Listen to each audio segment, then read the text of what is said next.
Formula One has always loved its heroes and villains. The fiery Senna versus Prost battles, Schumacher's ruthless dominance, Hamilton's star power. The sport thrives on personalities that roar just as loudly as the engines themselves. But sometimes the most dangerous drivers are the quiet ones, the ones you don't see coming until they've already struck. Drivers who don't scream for attention, but let their precision and pace do the talking. And that's where Valtteri Bottas comes in. A man from a small Finnish town who rarely made headlines for trash talk, rarely demanded the spotlight, and yet, on his best days, could destroy a Grand Prix with cold efficiency. So how did this quiet kid from Nastola rise to Formula One, partner Lewis Hamilton at the sport's most dominant team, and earn the reputation as F1's silent killer? Let's find out. Valtteri Bottas was born on the 28th of August 1989 in Nastola, a small town in southern Finland. He didn't come from wealth or motorsport royalty. His father owned a small cleaning company. His mother was an undertaker. But as we know, Finland has always punched above its weight in Formula One. Keke Rosberg brought Finland its first world title in 1982. Mika Häkkinen doubled up in 1998 and 1999. And by the early 2000s, Kimi Räikkönen was captivating fans with his ice-cold persona and blistering pace. For Bottas, this legacy mattered. Finland expected its drivers to be fast, fearless, and tough. From the age of 6, Bottas was obsessed with karting. He wasn't the loudest kid at the track, but he was relentless. His parents sacrificed weekends, money, and family time to fuel his racing. He quickly rose through Finland's karting scene, then Europe's. By 2008, he was already making a name. Bottas dominated the Formula Renault Euro Cup and the Northern European Cup in the same season, Valtteri Bottas, a fantastic maneuver on the winning both championships. In 2009 and 2010, Bottas won the Masters of Formula 3, becoming the first driver to win the title twice. The signs were clear. Bottas was the next Finnish hope. Williams signed Bottas as a reserve F1 driver in 2010. Over the next 3 seasons, he gained real track time and Friday-free practices, building his experience until his debut. That breakthrough finally came in 2013, when Bottas stepped onto the grid in Melbourne and made his Formula One debut with Williams at the Australian Grand Prix. It didn't take long to turn heads. The Canadian Grand Prix, 70 laps then ahead of us. All 5 lights are on. That season in Canada, he qualified third in a car that had no business being on the second row. Congratulations. What does this mean to be in the top 3?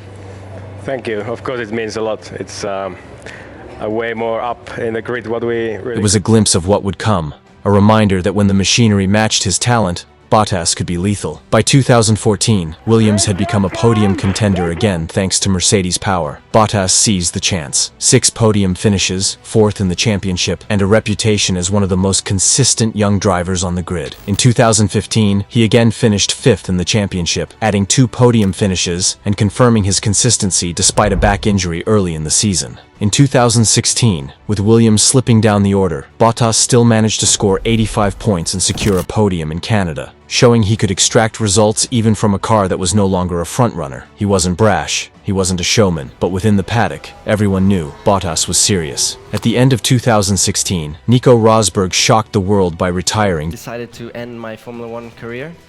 Just days after winning the World Championship, Mercedes suddenly had the most coveted seat in F1 open, and they needed someone fast, reliable, and politically unproblematic to partner Lewis Hamilton. They chose Valtteri Bottas. It was the opportunity of a lifetime. Mercedes was at the height of its dominance, and Bottas was about to be thrown into the deep end with one of the greatest drivers in history. In his very first season, he proved his worth. Bottas won in Russia. For the first time ever, Valtteri Bottas wins the Grand Prix. It's Bottas who takes it in Russia. Austria, and Abu Dhabi, finishing 3rd overall. He was calm, professional, and ruthless when the car gave him the chance. Over the next 5 years, Bottas added more victories to his record. Valtteri Bottas wins the Grand Prix. Is the line to win again in Formula One. By the time he left Mercedes, he had 10 career wins, 20 pole positions, 67 podium finishes, and more than 1,700 championship points to his name. But there was always one problem: Lewis Hamilton. Being teammates with Hamilton meant Bottas was constantly measured against greatness. And while Bottas had brilliant days, Bottas switcheroo at the hairpin. Now it's wheel to wheel with Hamilton. Hamilton has the lead still. Hamilton usually had more of them. 2018 was a brutal example. Bottas failed to win a single race that year. Worse, in Russia, he was ordered over team radio to give up the victory to Hamilton. So you need to let Lewis buy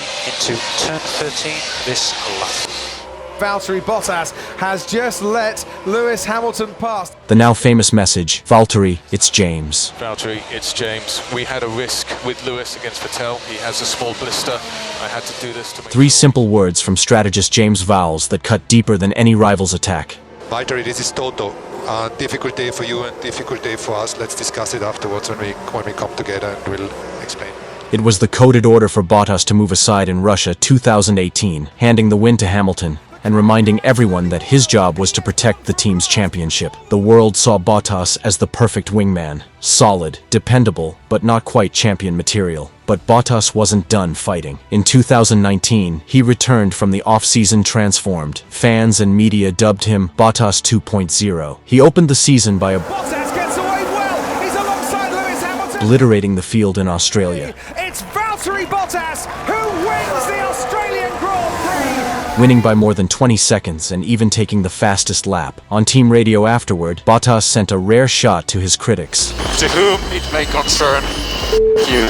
That year, he won 4 races and pushed Hamilton harder than ever. He finished runner-up in the championship, proving he wasn't just a supporting act. Still, despite moments of brilliance, Bottas could never sustain the fight over a full season. Hamilton always had the edge, and the longer Bottas stayed at Mercedes, the heavier the pressure became. So why the nickname, the Silent Killer? Because Bottas had a way of striking when people least expected it. He wasn't aggressive in the media, he wasn't flamboyant on social media, but on the track, he could crush a Grand Prix with quiet precision. Races like Sochi 2017. For the first time ever, Valtteri Bottas wins the Grand Prix. It's Bottas who takes it in Russia. Sebastian Vettel. Where he beat both Ferraris and Hamilton from third on the grid. Or Austria 2020.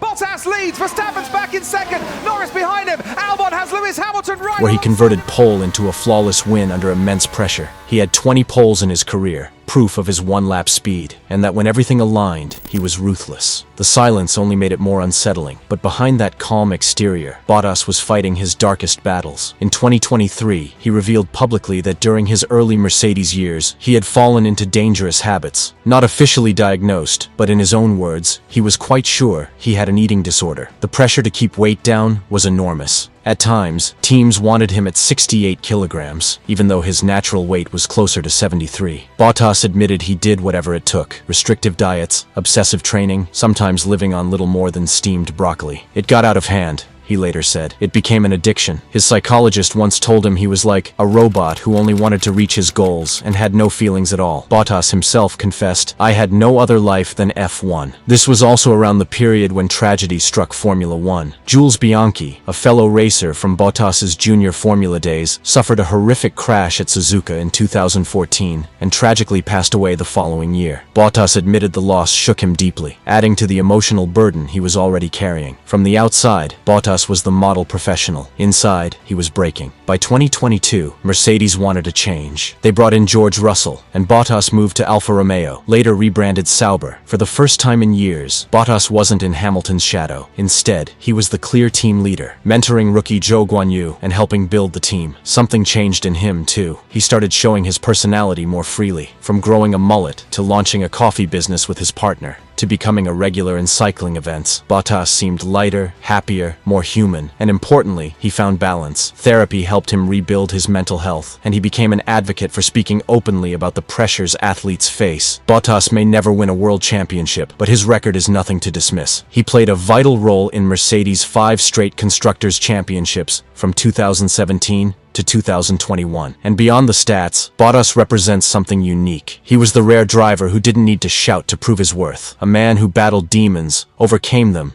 and found a new path. He was the silent killer from Finland, and history will remember him not just for the battles he fought on track, but for the invisible ones he overcame off it.